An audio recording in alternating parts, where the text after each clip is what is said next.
All right. Okay. All right. We're glad you joined us. This is the ninth web panel webinar from 24 Hour Nation. 24 Hour Nation is a project that presents webinars like this, a podcast with almost 50 episodes. We also share news, best practices, and information about our city's nighttime economies. My name is Randall White. I am host and founder of 24 Hour Nation. You can find us online at 24hournation.com and on social media at 24 Hour Nation. Now, before we begin, I would like to thank Brandon Webb of One City Music Group for its pro bono promotional support a few years back. Brandon was the first person to introduce me and educate me on techno and Detroit's role in its development. And so I've just been waiting for the opportunity to do something about that, and this is it today. Also, we are recording. This web panel will be posted on our website and on our YouTube channel within a few days. So, Detroit. In a nation where the prevailing mindset is to malign cities and disparage the residents of those cities, Detroit joins San Francisco, Seattle, Portland, Chicago, and other, I believe, esteemed cities in a distorted point of view that is often shaped by the challenges of managing dense populations and, frankly, racism. Daytime policymakers are doing their best, but after a few years of working in politics and the nighttime space, as we say, I believe that daytime policymakers do not understand how their cities can work after dark. And in this gap, there are leaders in the nighttime economy movement who are seeing, and we're seeing these leaders emerge who understand the reality, see the potential, and are not weighed down by prejudice. We have 4 of those leaders with us today. And so I'm going to briefly introduce them, and we'll come back to them a little bit more with a detailed presentation. Adriel Thornton, he's the independent night ambassador for Detroit Nightlife United. We'll hear a little bit more about what that's about and how that title became into being this year. Angie Linder, who I thank so much for kind of being the gateway to producing this particular webinar. She's president of the Detroit Berlin Connection. We'll find out about that. She's also co-founder of Detroit Techno Militia. By the way, I thank all 3 of those entities, Detroit Nightlife United, Detroit Berlin Connection, and the Detroit Techno Militia, for also sharing and reposting and help building an audience for this particular webinar today. Marcus Miller, the new kid on the block, founder and chief executive officer of Menace Media. We'll hear about that more in just a bit. And then Adrian Tonon, an old acquaintance, former 24-hour economy ambassador for the city of Detroit. He's co-founder of We Are Culture Creators Production and Sikkim Records. And apparently, I didn't know this until recently, you are also a restaurateur. I did not know that, and now I love you even more. The who is all registered to attend this web panel. These include nighttime industry creatives and leaders from Australia to Eastern Europe have signed up to sit in on this today. I saw bar owners, night mayors, we'll talk about that, promoters, public relations professionals, performing artists, wide spectrum of people who activate the nighttime space are with us today. So some key definitions before we begin. Night mayor, that is a term that kind of surfaced out of Europe. It references an individual who's been tagged either through appointment or in some instances hired to be the person who basically champions the city's energy of a nighttime space. Sometimes they work closely or within city government. In the United States, we kind of call that person a nighttime economy manager, and they may often be an employee of the city. Sometimes they are freelancers like Adriel, working outside of the city space to champion the needs and the point of view of the night. So nighttime mayor, nighttime economy manager. Nighttime economy is what we tend to think of as those things that happen after 6 p.m. and before 6 a.m., the blind spot of the daytime economy. And in a world that's changing because of how we work and, frankly, climate change, more attention needs to be paid to the nighttime economy. And we also talk a lot about the cultural and creative economy. You can guess what that means.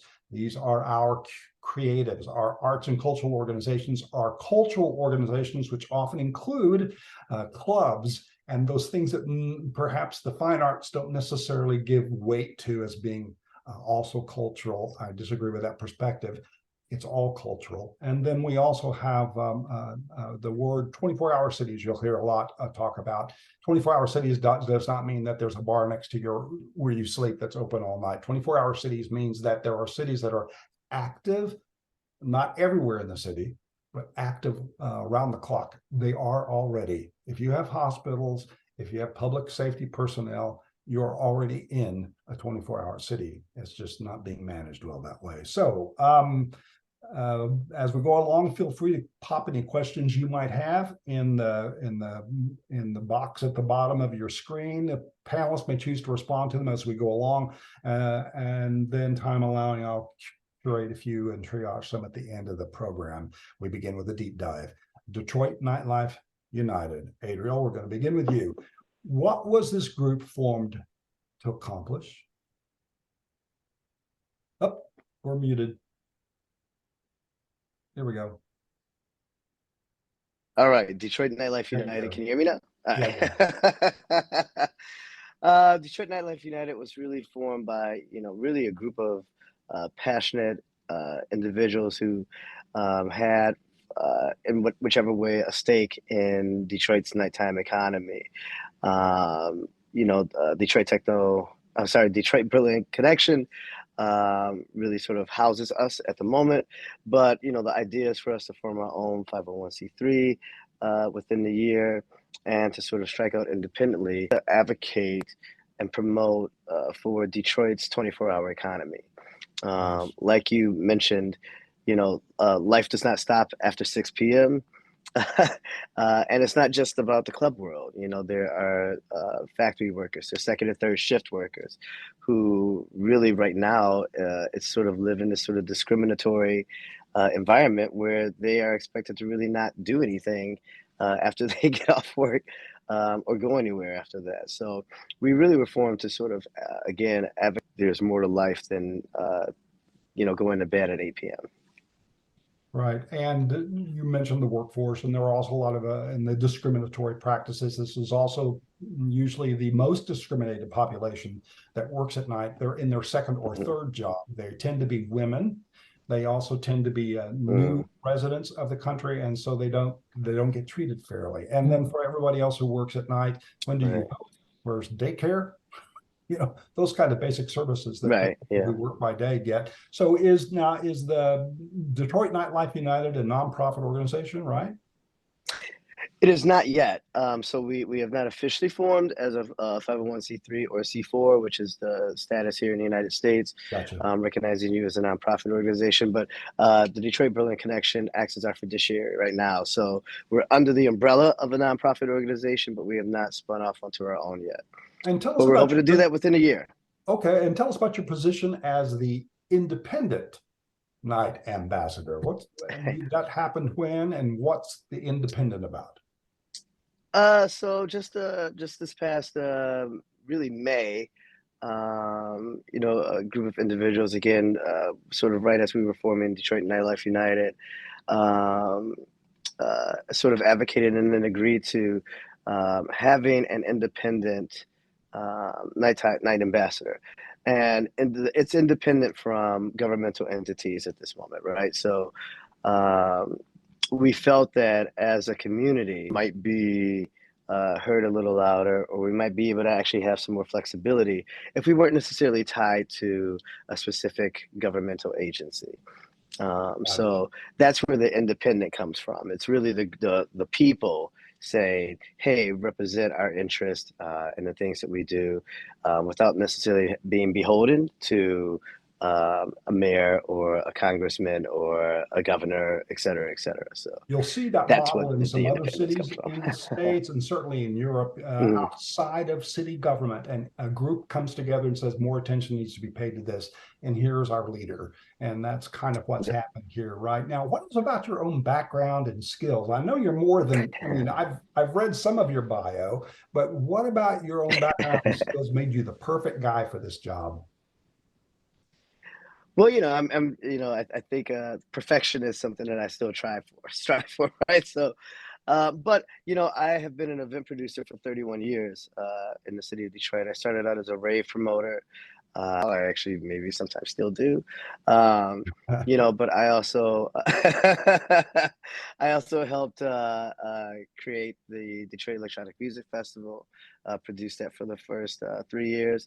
Worked in a variety of events. I just actually, I'm the president of an event here called Dally in the Alley. We just had that September 9th. I saw some stuff about that. That was very 140,000 cool. people within 12 hours. So I'm still trying to recover from that. But it's really my event background. But I also, hats that I wear, work with the city.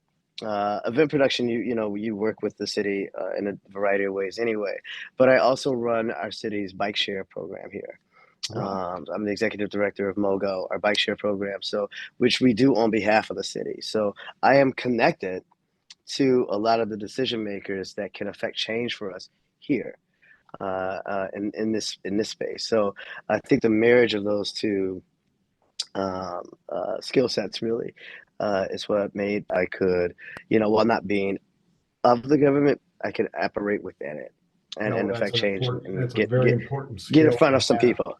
Yeah, very important skill Yeah, to have. so You're like a translator. You're able to kind of speak both night and day, and both that bureaucrat is and freelance, and right. that's a very deep skill. I also am Yeah. intrigued by the fact that you are working in the bike share space. Transportation is not something that's talked about Mhm. at night, and the transportation options, particularly green It, transportation options for the night, it's never referenced. What about that guy that gets off work? He works in the kitchen and he can't close down the kitchen until 3, a.m. and right. public transportation. We're going. It's it's massive. Yeah, it's funny because I am actually I'm in Hamilton, Ontario right now. Actually at Bike Share and Scooter Share Association conference.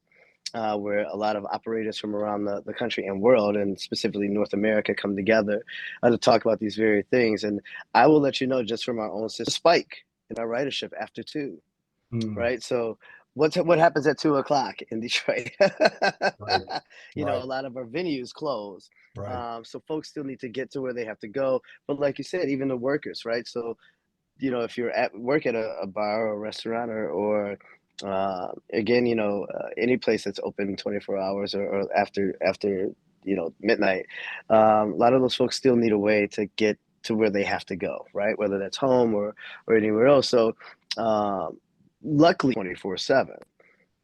But we have some other public transportation options that by and large just sort of shut down Okay. after a certain time because of this idea that there's no one riding it, right? Well, the thing is that people still have places to go. Hmm. People still have things to do, so you really put a burden on people who, like we were talking about earlier, those folks who work that second and third shift, those folks who are working at the Coney Island late night, your hotel workers, all types of people who still need to get from point A to point B, right? So the burden now is, instead of it being an affordable option or affordable way for them to get home, now might have to Uber or Lyft, right? Which we know the rates for that can fluctuate so much. uh, or walk, Right, or perhaps have a friend or a family member, pick them up, right? Which is not convenient to anyone. right, So it's the nightlife economy isn't just about places you can go; it's also about how you get to those places. right. And you had to So mention these are Coney things that Island, did you? Okay. So how does somebody go to learn more about Detroit Nightlife United? Where do they go? So we are setting up our website right now. They can go to the Detroit Berlin Connection website. Angie, can you throw that in real quick? I'm sorry, I don't remember it right off the top of my head. Sure. No. We Okay. have DetroitBerlin.org. We do have information up there in regards to Detroit Nightlife United.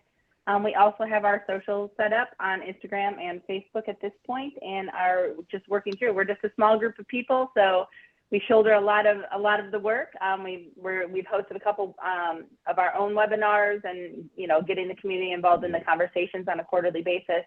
So right now that's through Zoom, and we announce that through our social media.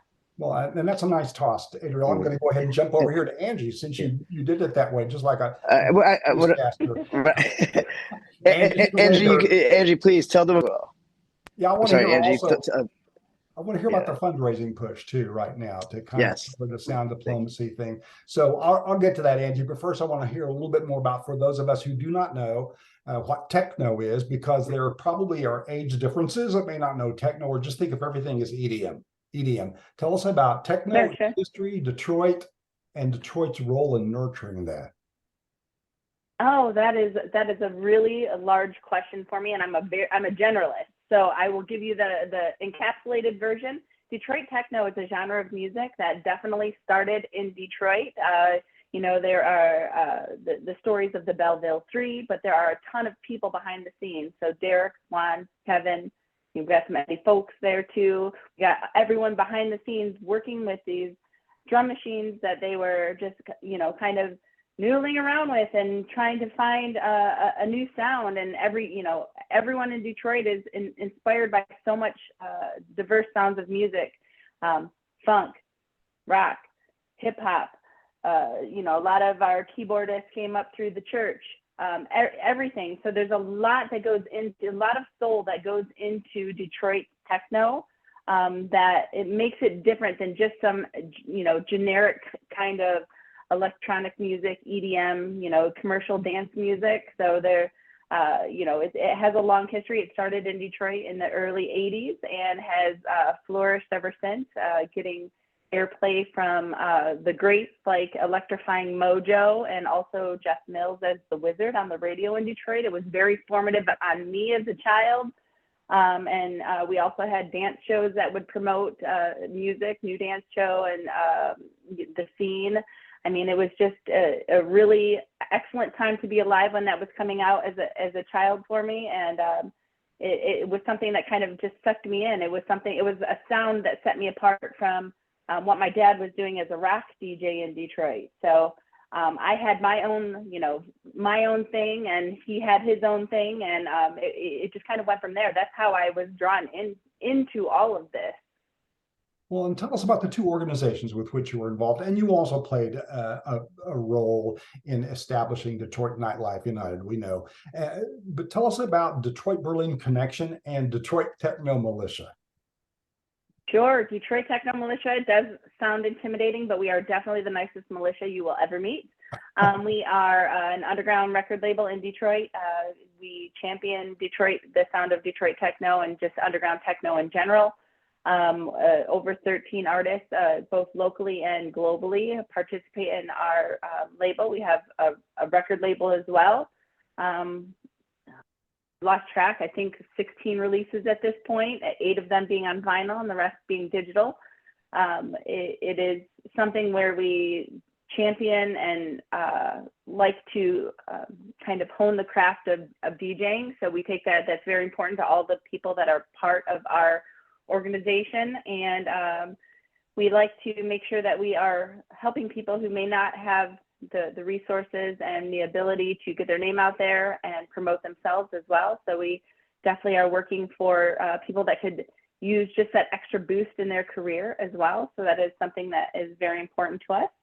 As far as Detroit Berlin Connection is concerned, that was something that was started by Dimitri Hegman, the Berlin side in Berlin. He is the proprietor of Tresor, a world famous electronic music club there. And Walter Wazak, who is a journalist and also DJ here in Detroit. They tapped me in 2015 after I attended one of the very first Potential conference in 2014. They asked me to join the organization. I agreed. And it's been a whirlwind since then. So, we became a nonprofit. We've started a very successful Detroit to Berlin artist exchange program in both directions, having sent 12 artists now at this point, and already have 2024 set up. It's just, I'm really passionate. I love music. I love helping artists and musicians really find their potential. It spoke to me, and it also spoke to the potential of what I see in Detroit. So definitely have stuck with Detroit Berlin Connection, because they are looking beyond just what's surface level. We are looking what's really that underground current of music and culture that it deserves the visibility, and it's not getting, and it's here. Dimitri has always seen that and definitely wants to help bring that to the forefront. And he got together a group of people all willing to help. Underground Resistance is part of that. Definitely plays a major role, and several of my board members are part of the Underground Resistance organization as well. Well, and you have a vision for the city of Detroit that extends beyond techno. It leads towards this kind of deeper focus into the 24-hour economy.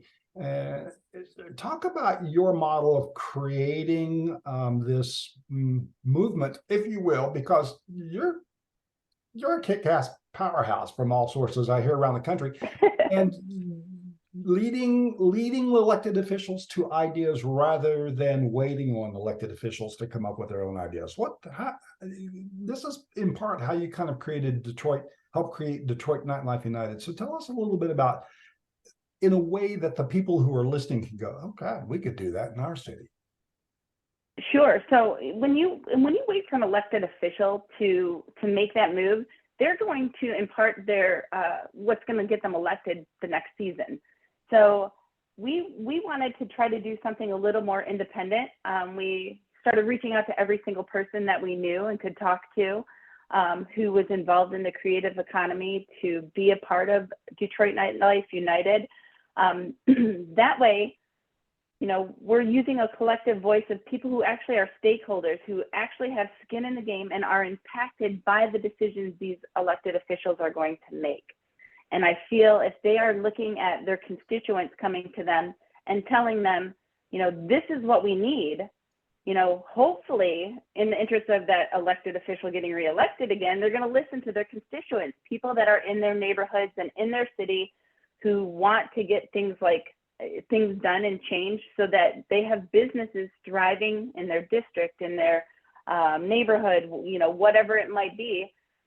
Taking that independent role was something, we appreciate definitely what the city has done, trying, having the music commission, putting a night ambassador and appointing arts and culture commission, but they don't empower them to do what they need to do to get things done for business owners and for people who are making money here. Currently, most artists need to leave the city to actually make a decent living wage.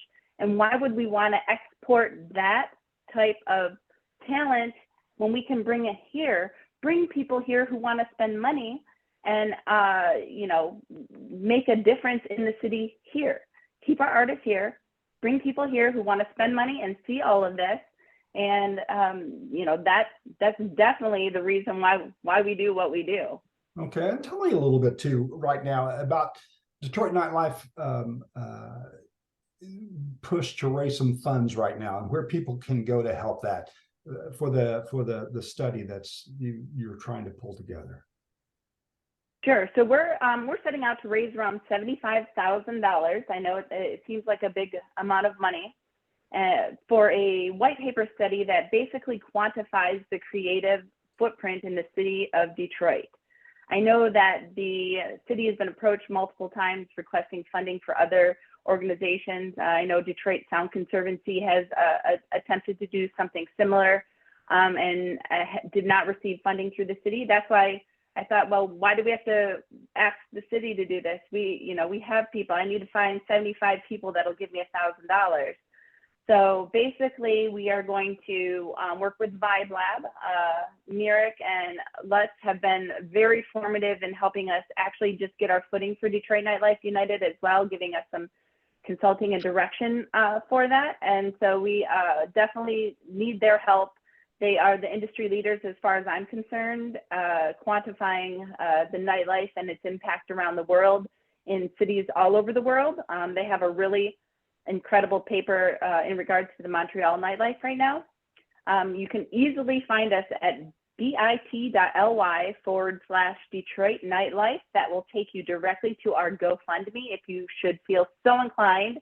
If Detroit has ever given you anything in your city, if you've seen an artist come play in your city and help build your creative economy, please, bit.ly/Detroit Nightlife, bit.ly/Detroit Nightlife. That's very nice. And that Vibe Lab is based in Berlin and Amsterdam. They are truly kind of the center of the Night Mayor movement in Europe, and have led, is there kind of a consultancy that works with cities around the globe. I'm glad you did that, Angie.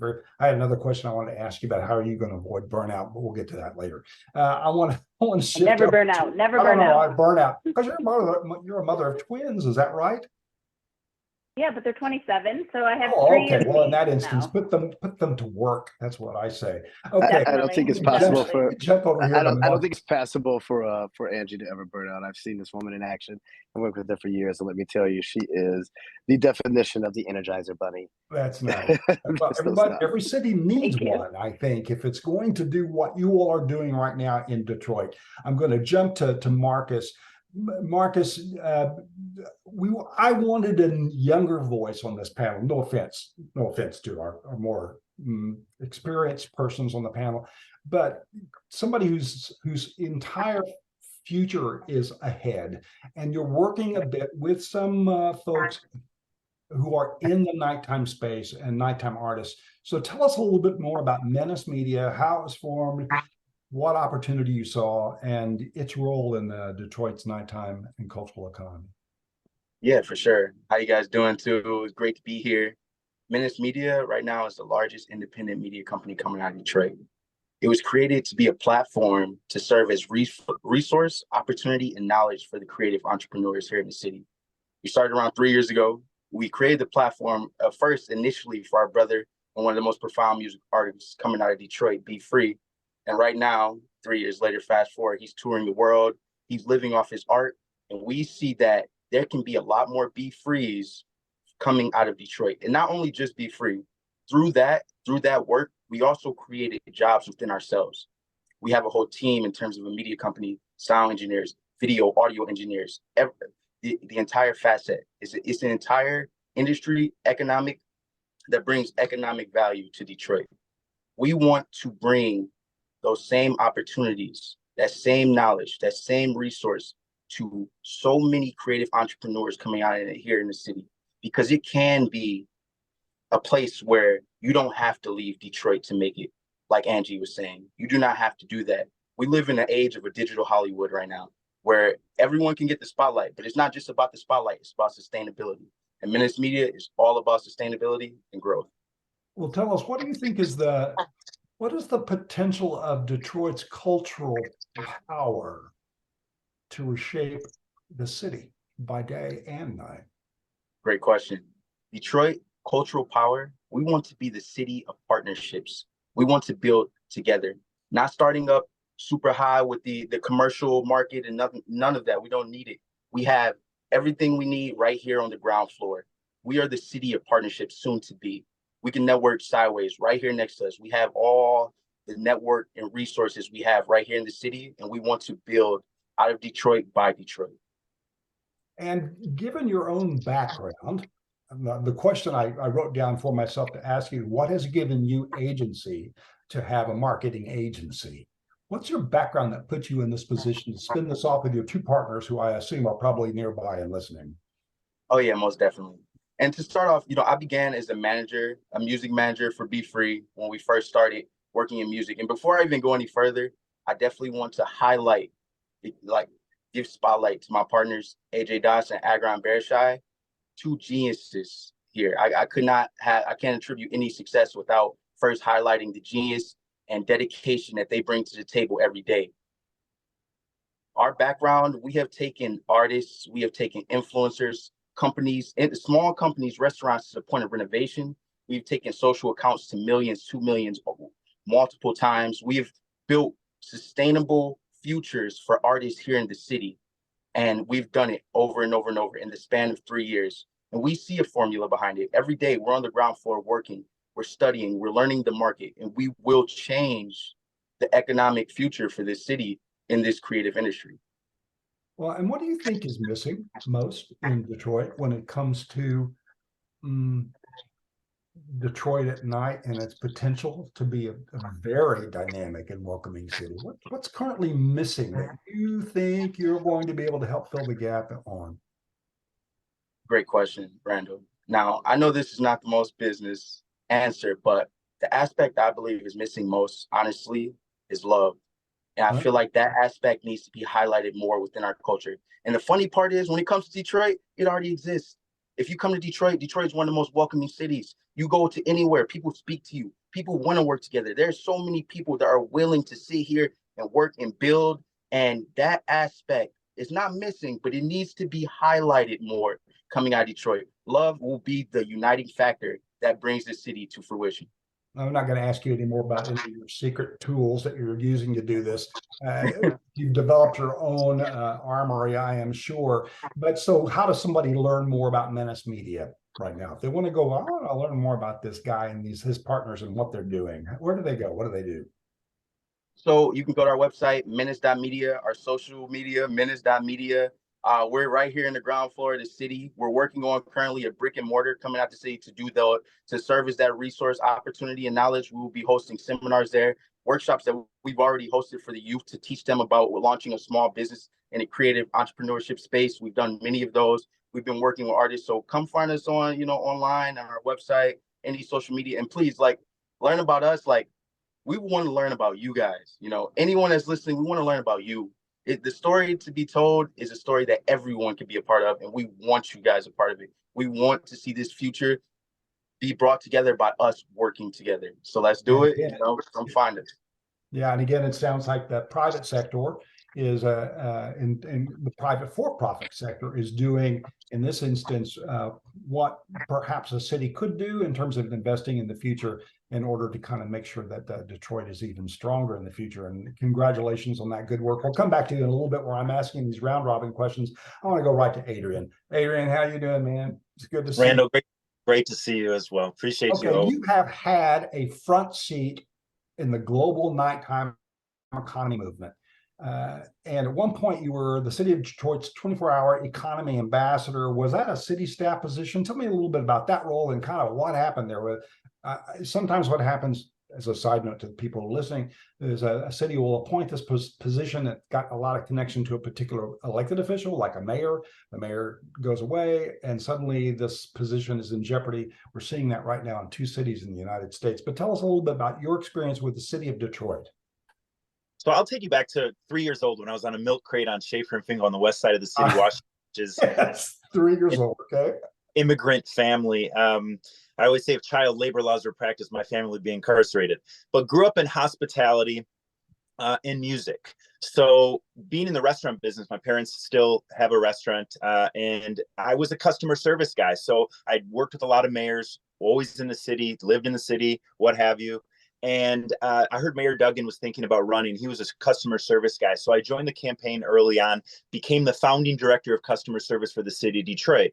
As we went through bankruptcy, we're moving, we're increasing the customer service experience, what have you.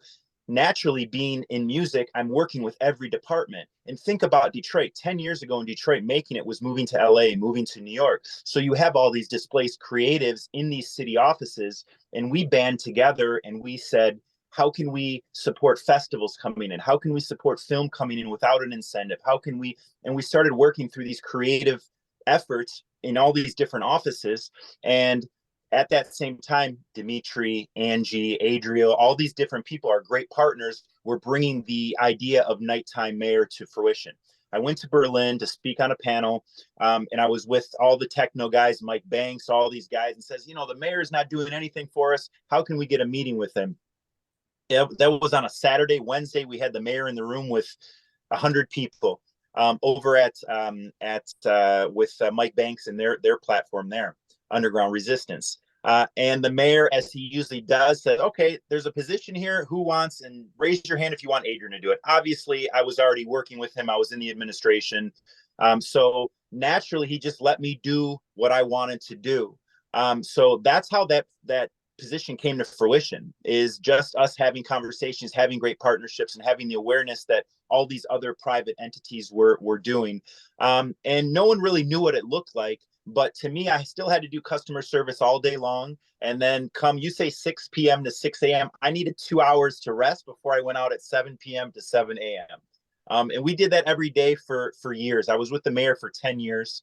And then I was approached because of the awareness, I was approached by Washington to run for Congress because they said the creative economy does not have a seat at the table.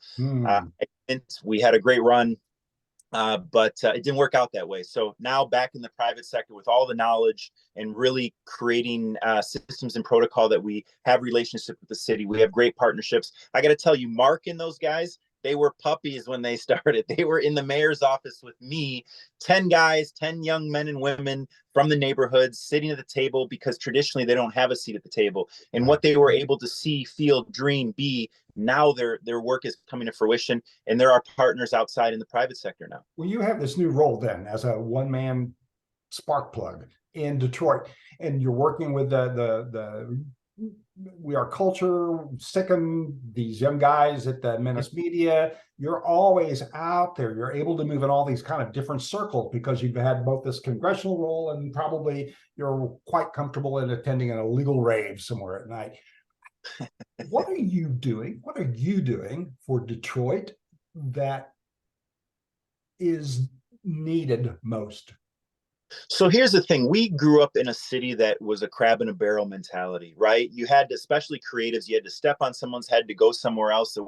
So the role was really spent in terms of creating systems and protocol. We were really baking it into government, but also mobilizing, creating unity, and bringing people together, because Detroit really traditionally has worked in silos. We are stronger as one. Now all eyes are on Detroit. People are coming, new people. So we have something here called the no-fly zone, which is kind of, a joke, but it's not a joke. Is that if you come here and you're working in Detroit, who are you working with that's boots on the ground? Who are you working with that? So we're very well unified now, and it's making us stronger in order to be able to work together, to give someone the opportunity, because at the end of the day, it's got to be about economics. We have to, as creatives, have to be able to compete with capitalism. Otherwise, it's going to be the starving artist. It's going to be the artist that's waiting for the government to give you something that's probably not going to come, because it depends on the administration how much someone is really dedicated to the creative economy or understands it.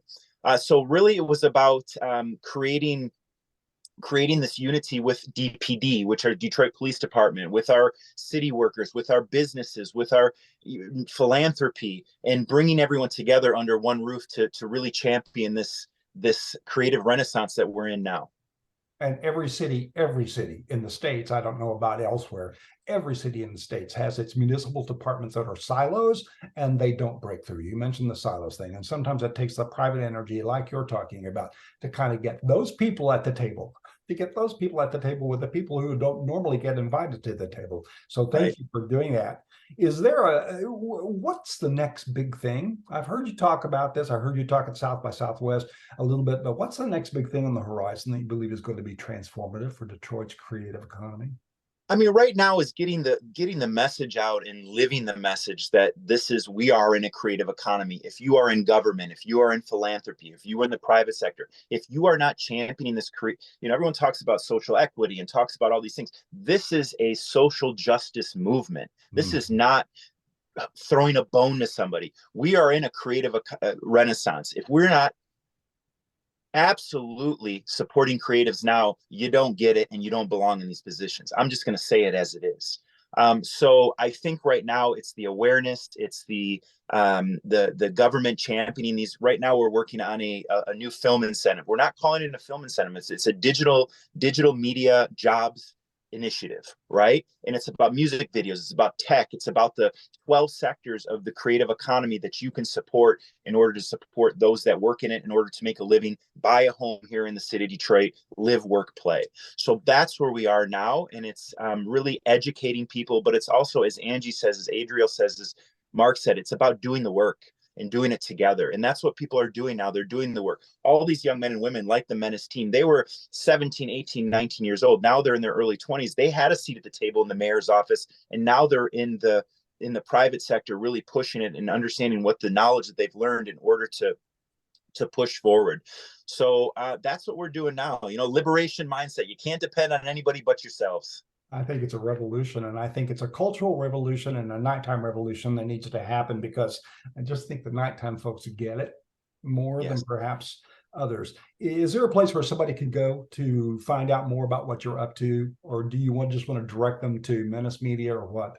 AdrianTanone.com or Adrian Tanone on Instagram. I post a lot on Instagram, a lot of awareness, and that's really what my role is right now, is creating awareness and putting people together and bridging relationships still. Okay, perfect. And you might share that in the comments. I know people are wanting to want links to know how to reach you. I'll also post these links along when I post the video. Okay, I changed the narrative. We're going to go through a little brief time here where I'm going to pop out some of the historical perspectives that people have had about Detroit. And I just want to hear whoever speaks up first, just your comments, and then we'll just roll through these pretty quickly as we can. I want to leave a little time for your last word, and then maybe we can respond to a few questions. But I want to hear particularly about what the creative class and what the nighttime economy and what the music world might be able to do to address things like Detroit's, quote, economic decline and challenges, including a significant population loss and financial struggles. What do you see as being your role in addressing that and changing that narrative about Detroit? Anybody dive in. Okay, I'll start. Really, we all know that it's sort of a false narrative, but there's a little bit of truth to some of that, right?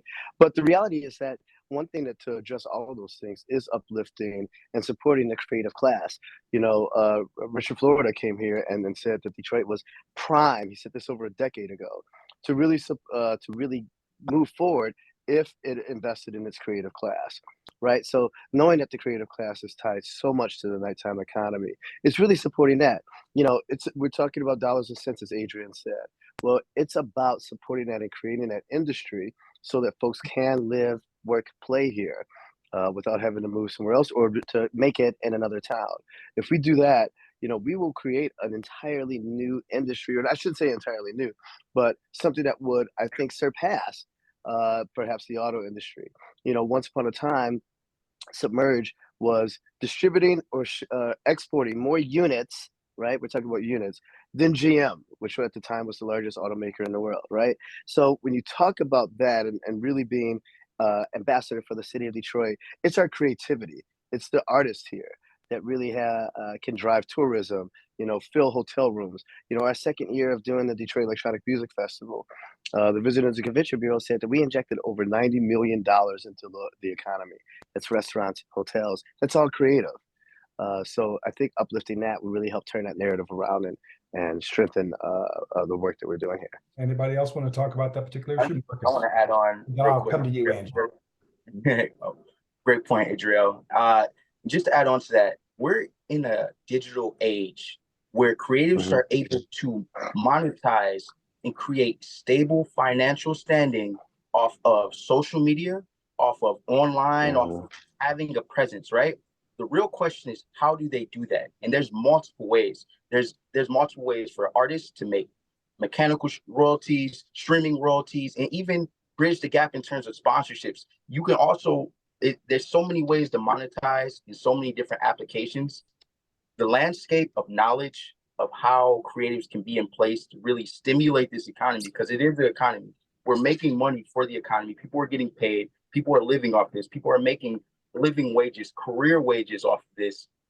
We need access. We need to continue to provide access to this knowledge for creatives to be able to have sustainable grounding here. Well, that's transformative, I think, for any economy and would work in any city. I'm going to come to Angie, and then I'm going to go to another question.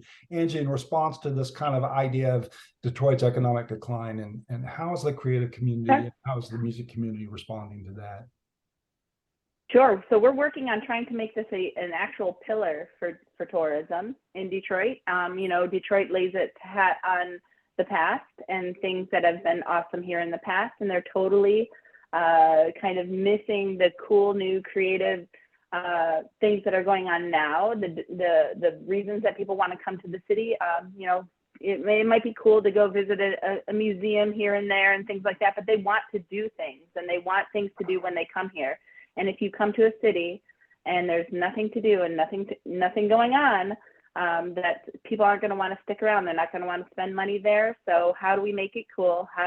Not make it cool. It's already cool. How do we tell everyone else how cool it is, and how, you know, what we have going on, and bring them here and make that an actual pillar as part of our for the tourism board. Visit Detroit really is working on highlighting that, and I know that they could do a better job with that, and also just making sure like it's considered in, you know, the huge economic impact that it's bringing to the city. So definitely that's a way. Don't hang your hat on the past, look at the future, and the creatives are definitely the future in the city. I've heard you reference that before. Don't hang your hat on. So too many people think of Detroit and they think of Diana Ross and the Supremes, and that there's this entire new, I mean, it's great. Motown was a great, I mean, it was me in my bedroom listening to the radio station as a little boy, I wasn't that little then, but listening to the sounds of Detroit, you know, and, but that's the past. And there's more going on right now, more for the future.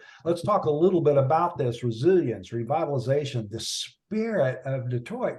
Detroiters are kind of really proud of their city in a way that isn't necessarily breaking through this external narrative. Adrian, what are we going to be able to do about that? About breaking through that narrative that other people, this perspective others have about Detroiters are, you know, we're a roll up your sleeve kind of town. We don't really worry about what others think of us. I mean, we've, you know, being on tour and all that, everywhere we went, you know, check your gun at the door, do this, do that. You know, everyone thought Detroit, so it's really not a narrative. It's just really us internalizing it, living, pulling together, working as one. We talk about retention of talent. We are one of the biggest exporters of talent in the world. We need to retain our talent here. And then the story will be told itself. And that's all it is. It's almost like when you're working on an album or a project, the title doesn't come till after you've put in the work, you've put in the records, the projects that are going to be on that album. And that's what it is here in Detroit. It's just us working together, being unified, lifting each other. We call it something that the guys have branded calling networking sideways. And that's just, you know, look left, look right. Are you looking out for the person next to you? And as we do that, we'll all rise together, because eventually the old guard that maybe doesn't get it is gonna keep moving on, and the next generation is gonna come up. And being in the industry for this long in the city, I see more the younger generation really looking to each other to work together and to build each other, and it's inspiring. It's inspiring. So again, do you think that that's something that any city or the people of any city could capitalize on and probably need to? I think so. I think that, you know, you look at a lot of the cities that have been very successful, and it is people working together. You look at the Bronx in the 70s, and when hip hop came up, you know, Nas and all these, they were all working together. It was a movement. We see the same thing here in Detroit. You know, I was around, and I still have a great relationship with Royce da 5'9", Marshall Mathers, all these different guys. But the thing is, there was no retention. A lot of the people ended up moving, where now you're seeing the youth move back, the youth come back after college. You're seeing people stay here now. But government does play an important role. Philanthropy does play an important role. How do you make housing accessible? How do you make buying your own home accessible? And that's one thing our mayor is doing, is making things accessible to people. But we have to create the awareness within the creative economy, because creatives sometimes tend to not look at these things because we're in our own world, right? Right. Again, take the blinders off. there has to be advocates that bring this information saying, hey, you as a creative, there's this program for the city where you get $25,000 down on a down payment of a house. Can you make a mortgage of $700 a month? So again, lift your head up, because traditionally government is not, creatives are always looking at government. When are you going to displace me? We made this neighborhood really cool. Now it's time for us to leave. I think this mayor is looking at it differently, but then once things start to happen like that, capitalism comes in, the prices go up, people move in, they think it's a cool neighborhood. But again, the affordability, and that's one thing the city is doing right now. This mayor is really focused on that. He may not be focused on a new nighttime mayor, this, that, but focused on creating access and equity for the people. And then there, like Angie said earlier, there are those times when you have the elected officials who really just try to focus more on appeasing their constituencies or their donors. I am in Texas. That's how it is here. And how we get reelected. So there's that minefield to navigate around. Detroit is now being seen in many circles to cast away the past. Let's stop hanging our hat on the past. To, as Angie says, Detroit is now being seen as this emerging hub for technology and innovation and entrepreneurship, and particularly in technology and mobility, like you have been talking about, Adriel. How is that going to affect the nighttime and creative economies in Detroit, this emerging innovation and entrepreneurship hub that Detroit's being seen as? Go. But well, I definitely think that it is going to help our cause. I really do believe that as we become more of that hub, I think, my opinion is that Detroit has always had that, right? But I get now that other folks are beginning to pick up on our little secret here. But I think that it has no choice but to move in a direction where there's more amenities and more offerings that are 24-hour, right? We have, and I know that the pandemic, and we have to address that, I think, is that it really did create a sort of a rollback of some things, right? We had some grocery stores here, some retail outlets that used to operate 24/7. And then when the pandemic happened, started closing at 11, and they've retained that, right? And we know that there's a labor issue, et cetera, et cetera. But I think that as we become more and more known for that, and the narrative changes about Detroit, I think that more and more entities will start to feel a little bit more comfortable about catering to those folks. Creatives don't operate on a 9-to-5 schedule. We don't, right? Right.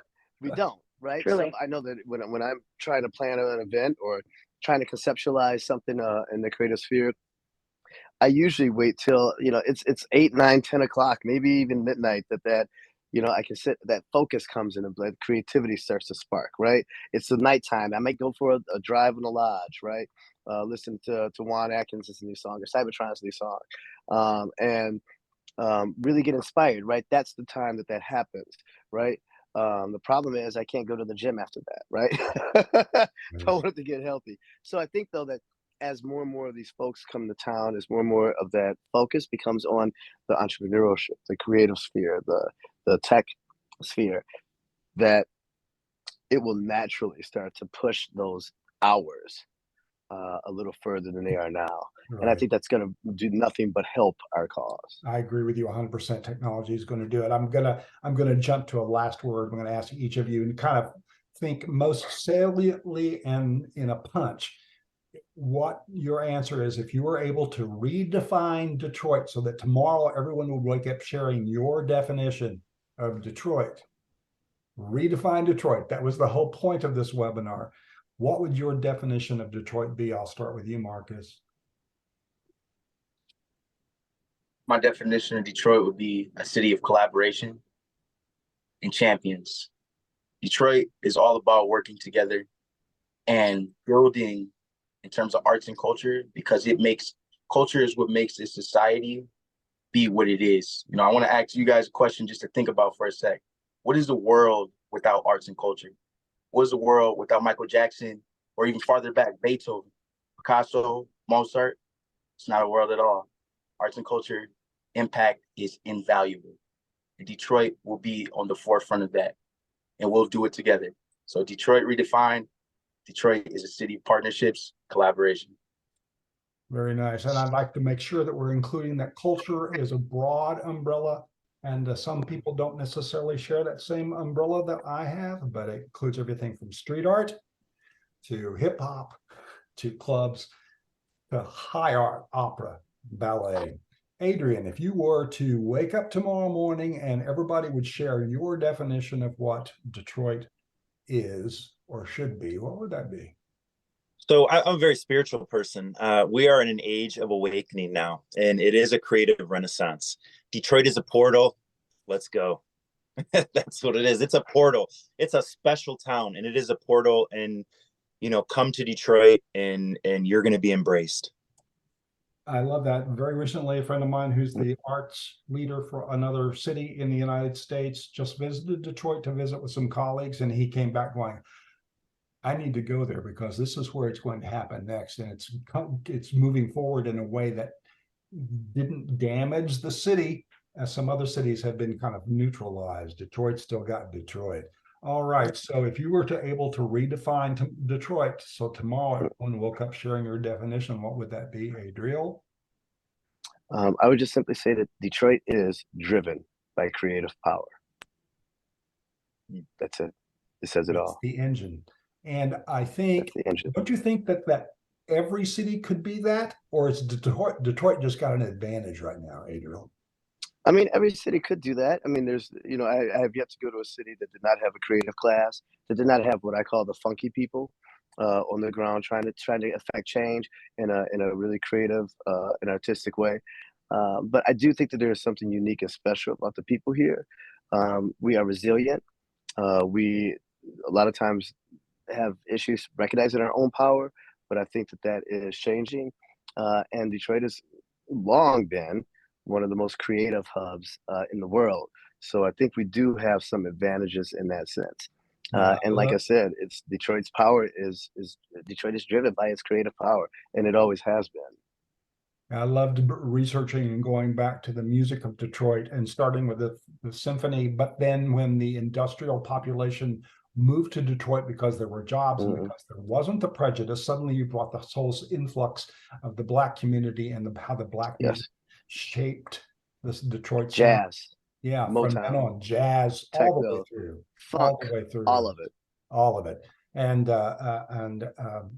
it's unjustly held by some people in our country as being a negative, when in fact I think it is an incredible positive. They're talking about just what you were talking about, Adriel. Angie, you provided me the most wonderful comments about redefining Detroit and what it wants to be and what it needs to be next. If you could wake up tomorrow morning and everyone shared your definition of what Detroit is, what would that be? So Detroit is 24 hours in the future and beyond. It's definitely it's been defining other economies around the world, and it's going to define the U.S. as far as being a 24-hour hub in this nation. So that's my definition. It's going to be the 24-hour hub in this nation, and we are not going to stop and rest until we make that happen. Okay. Very cool. Thank you. So there are a few questions here I'm going to pop at before we finish out the hour. I see a message from Barcelona. This is Angela. She's co-founder of the Comiso. I already told Adrian that my poor American education have made my language skills very limited.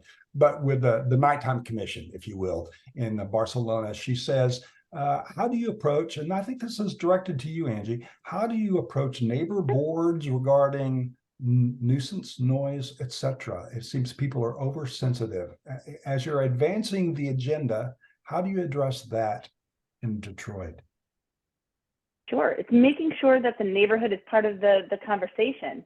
So if you can find a balance in a neighborhood, and we talked about doing a lot of mixed use space, so neighborhood hub during the day, night hub in the evening, you're going to get people out in the streets and definitely being out there. So we've talked about different ways to approach noise issues. If it's having people out there directing, I know Berlin has offered some novel ideas in regards to what they do for noise outside. But it's also establishing, when you have these cultural locations, that they are the reason why this neighborhood is thriving too. So finding a balance bringing people into the conversation and finding that balance. There's not going to be one straightforward answer of, you know, what you can do, but if you bring everyone to the table for a conversation and validate the reasons why they're upset. I mean, maybe there is a lot of excessive noise. How do we work on noise proofing a building? How do we find acceptable noise levels within venues and things like that? I know actually that's an issue we've kind of run into right now, where they're doing a no explanation shutdown of venues if there's one single noise complaint right now. So that is one of the mayor's initiatives. It's wild to me that we're having these conversations right now, but it is something, bring everyone to the table. That's the best thing that you can absolutely do, and have open, clear, honest communication. Okay. There are some other wonderful questions here. We're not going to get to them. I'm sorry. But perhaps to park in your agenda, Adriel, as you advance the nightlife group. Somebody says, what about the collaborations with the other group about making the nighttime economy healthier and safer, specifically in terms of harm reduction and consent culture, all those other things that are happening wonderfully in places like Brooklyn. And then housing, you referenced it a little bit, Adrian, about, okay, we're building this creative economy, but where are these folks going to live if they get priced out and all that's going on? I'm sorry, we're not going to get to the questions, but I'm so thankful that you were here. Thank you for dialing in. I want to thank Adrian, Adriel, Marcus, Angie, so much for this discussion about Detroit. I'm with you. We can reframe. It's already reframed. Detroit's already been redefined because of the work of these four people here. Thank you for dialing in. I want to thank once again the One City Music Group for their promotional support, as well as your organizations. They did so much to help. And this will be on YouTube soon. Visit our website at 24hournation.com and follow 24 Hour Nation on social media. This is just kind of a project, and this is what we're about. This has been a 24 Hour Nation webinar, and my name is Randall White. Thank you so much. We appreciate you. Thank you, Randall. Thank you. Thank you. Have a good evening. Peace. Right. Bye.